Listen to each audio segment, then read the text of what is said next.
Joining us now, MSNBC Capitol Hill reporter Kevin Fry, Susan Del Percio, Republican strategist. Also with us, Basil Smikle, Democratic strategist and professor of practice at the School of Professional Studies at Columbia University. They are both our MSNBC political analysts. And Kevin, another round of votes today as both parties are still totally dug in. Is there any end in sight to this standoff? Quite frankly, no. And I mean, you saw the Office of Management and Budget today go so far as to essentially tweet that they're battening down the hatches and preparing for the long haul. And you've seen really the same familiar tit for tat between the parties just playing out today. As you just played that clip from Speaker Mike Johnson earlier today, he was asked, why not just engage? Why not negotiate now that clearly there is no movement on the other side also? And he said that I'm doing the right thing. And he argued, I don't have a strategy in all of this. At the same time, across the aisle, you're hearing Congressman Hakeem Jeffries, the top Democrat on the House side, going so far to suggest that Trump has not given Speaker Johnson permission to engage, and thus the push and pull continues. As you mentioned, there is a vote that is coming up later this evening in the Senate yet again. They didn't have votes over the course of the weekend, but they will be back. We expect that vote to fail. We expect a handful of Democrats perhaps to join with the Republicans like they have in the past, but certainly not enough to meet that 60-vote filibuster threshold. And one other thing that's important to note this week as we get going is that some of the pinch points have been kind of lifted that might have forced Democrats to the table, including the one coming up just later this week when the troops were expected to miss a paycheck. Well, Trump has now said they're going to pay. And then, of course, they're also moving ahead with providing funding for women's and babies through the WIC program. So things that could have kind of put the pain on Democrats have been at least removed from the scenario for the moment. So, Basil, it seems like, to Kevin's point there, and Kevin, thank you for your reporting, that the fact that they found the money to pay the military, the fact that they are now compensating for WIC, it seems as though this would have been a win for Republicans optically, but is this actually providing Democrats with some cover to continue their fight on health care? Well, as Kevin said, I think it does provide that kind of cover. And first and foremost, I'm glad that the money was found to be able to do those things, particularly for the military that actually does live check to check. They're not making tremendous amounts of money. And so it also indicates to a lot of voters that when you want to find the money to do things, you'll find it, right? And that's at practically every level of government. And I think that's one of the things that Democrats could continue to hammer home in this period of time, to say that, look, Republicans can find money to do the things they want and protect the people they care about. Why don't they care about you in this moment on these issues, particularly health care? Speaking of health care, so we're hearing from Punchbowl and other sources that Republicans are quietly behind closed doors trying to ideate on a way to get some kind of movement on health care. Is this a sign that Republicans know it's a losing issue to be stymieing those subsidies? It absolutely is a losing issue for them, and it's one with a clock on it. And I can't emphasize enough how important a clock is on something when it comes to getting things done in Washington. Because come November 1st is open enrollment. That's now. So people this month of October are getting notices that their insurance premiums are doubling, tripling in some cases. And next month, they're going to have to start committing to that. And that's where I think the Republicans find themselves in the most difficult position, because those increases become real. And they know, I think that's why Trump's trying to front load some of the, quote, pain that he talks about, because the longer the Democrats hold on to that November 1st date, I think they will be successful. The Democrats also have one other thing that I think the public will recognize. You can't trust President Trump to follow through on a deal. And what I mean by that is, if they said pass a clean continuing resolution, which is what the Republicans have done, and typically what the Democrats want, pass a clean CR, then we'll get to the issue at hand. You can't trust Trump that he'll actually do the vote then, and then not try and take credit for all of it, even if he does. So it's a smart negotiation tactic for the Democrats. The question is how long can the Republicans hold on? And that's why I think they're paying the troops and the WIC program, because they can't take much. But let's break down all of this with MSNBC senior Capitol Hill correspondent and host of Way Too Early, Ali Vitale, MSNBC's Laura Barron-Lopez at the White House for us, our correspondent Ariel Hickson on the ground at the National Mall, and senior writer at the Dispatch, David Drucker. Ali, we're at the 2-week mark. Hard to believe that. And things at the leadership level seem like they're gridlocked more than ever. Hard to believe, and yet quite obvious, given the fact that both sides have been very clear in maintaining their positions. And you listen to the way that leadership is setting the tone over the weekend into yesterday, and you can see they're not talking to each other. They're very much continuing to talk past each other. Listen. You've heard Chuck Schumer say breathlessly, I just want the 4 leaders to get in a back room and make a deal. We're not doing that. Republicans are eager to return to the actual negotiating table, to finish out full-year appropriations and do work on all the other matters before us, but we won't negotiate in smoke-filled back rooms. Speaker Mike Johnson and I have not met. They've made the decision. Donald Trump has not given, because Donald Trump has not given them permission to meet, Katie. And we know that until Donald Trump gives them permission to meet, they're going to continue to hide.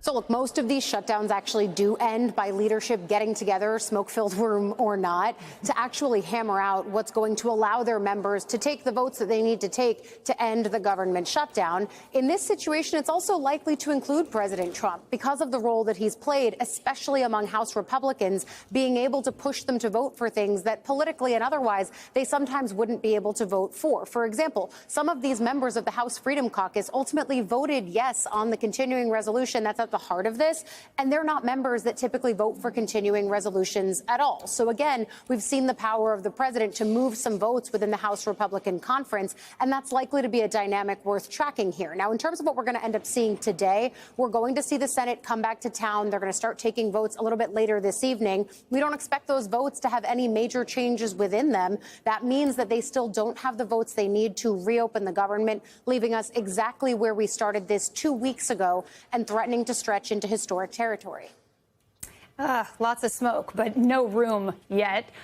We are expected to hear from Mike Johnson any moment now. He's been addressing reporters every single day since this began, and we will dip into this if we get any headlines out of it. But Ariel, the shutdown is starting to really impact normal people, everyday lives, other facets of society. You are outside of the Smithsonian right now. What kind of impacts are you? More pain on this. Basil, you know, this is obviously affecting so many facets of the federal government. Kristi Noem says that it's not going to impact the National Guard, but we've seen furloughs of airport workers and other essential workers. But this is essentially letting the White House handpick who's essential, who's not.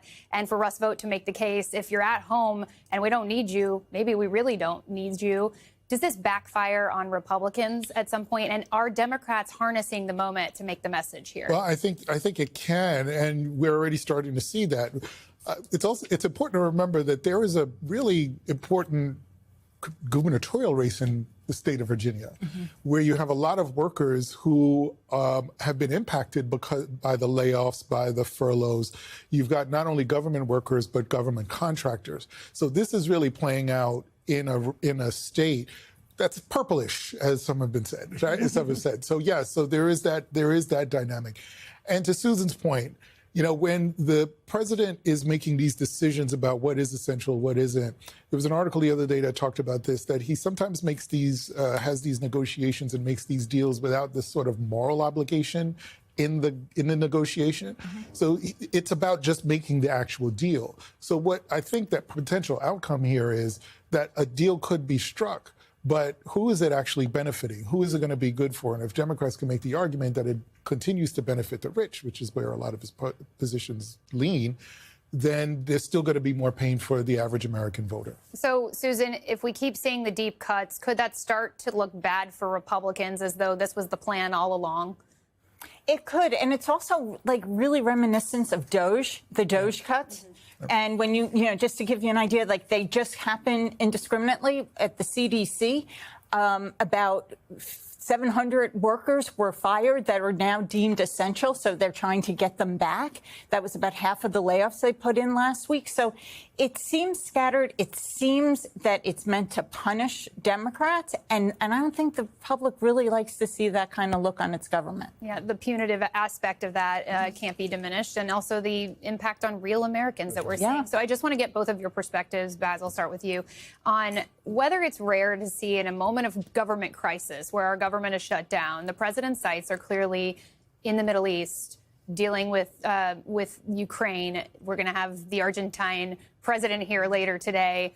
He's clearly focused on foreign policy. The American people know that the government's shut down. Is that rare to see? It's not rare to see, and a lot of voters don't generally vote on foreign policy. Obviously, what's happening with Israel and Gaza has been affecting campaigns. But I will say, again, to my earlier point, country has a lot of money to bail out Argentina. What about the farmers? Yeah, and that was the one. That's the one that really I think will stick in the craw of a lot of people is the Argentine bailout. Meeting with Zelensky again, it sort of goes a bit against his base, his wishes right now to help keep funding Ukraine, and what the president did in the Middle East, which I think was remarkable and just a huge coup for him and for the stabilization of the region, is that it's kind of against his base. And so he's making these decisions, and it's interesting where he's letting it go. But the bailout for the Argentine government is the real one that I think the Democrats will use against him. I could continue this conversation forever. Susan Del Percio and Basil Smykel, thank you. What we're watching here is a textbook example of a leader weaponizing government operations for political gain, and it's hard to overstate how damaging that is. Trump isn't just engaging in tough negotiations, he is turning the levers of power into a tool for personal and partisan advantage. From the start, it is clear that the focus is on who folds first. While the public suffers from furloughs, delays, and uncertainty, the White House is meticulously controlling who feels the pain and who doesn't. Military pay? Oh, that one's suddenly found. WIC funding? That one's back on. Meanwhile, other essential services and federal employees are left dangling, casualties of a political chess match that he is orchestrating, and he gets to choose which pawns he sacrifices. Even more audacious is the way that the administration is trying to rewrite the narrative, using official channels to point fingers at the Democrats, the ones not currently in charge of the government, mind you. The TSA videos in the airports blaming the opposition, the guidance for federal employees to publicly denounce Democrats. Who cares about the Hatch Act, am I right? This all just acts as propaganda, obvious propaganda, masquerading as normal administrative communication. And when airports push back against this, refusing to air these political messages, the response is silence. The lesson, though, is loud and clear. The machinery of government is being bent to send one message. Trump is in control, and the American people and everyone who isn't his ally are collateral for his rampage. Congress is essentially sidelined completely. Speaker Johnson can't even meet without permission from Trump. The votes that are supposed to be predictable Republican votes, and they'll eventually pass whatever they want, are all being held hostage to demonstrate their power, not to actually solve Americans' problems. This mirrors the 2013 shutdown strategy, and the one after that, and the one that was also under Trump, except this one, the stakes are much higher, I think. People's paychecks, healthcare subsidies, even basic public services are just being used as pawns and could be completely eliminated. At its core, real governing is taking a backseat while performance art dominates. You know, Trump loves to put things on TV. It's designed to project strength while punishing the opposition and controlling outcomes. Trump is exploiting every avenue, furloughs, selective funding, media messaging, to amplify his political leverage. The risk? Ordinary Americans are caught in the crossfire, from museum staff and federal contractors to TSA agents and military families. Gridlock extends far beyond negotiation tables as far as the eye can see, and that hits everyday lives really hard. Bottom line, the power of the presidency is immense, but the American people shouldn't be held hostage. Federal workers, essential services, and children's health programs are leveraged for Trump's political gain. The bigger the stunt, the harder it hits the everyday lives of citizens who have zero say or zero control, zero power in this game being played way over their heads by people who don't care about them at all.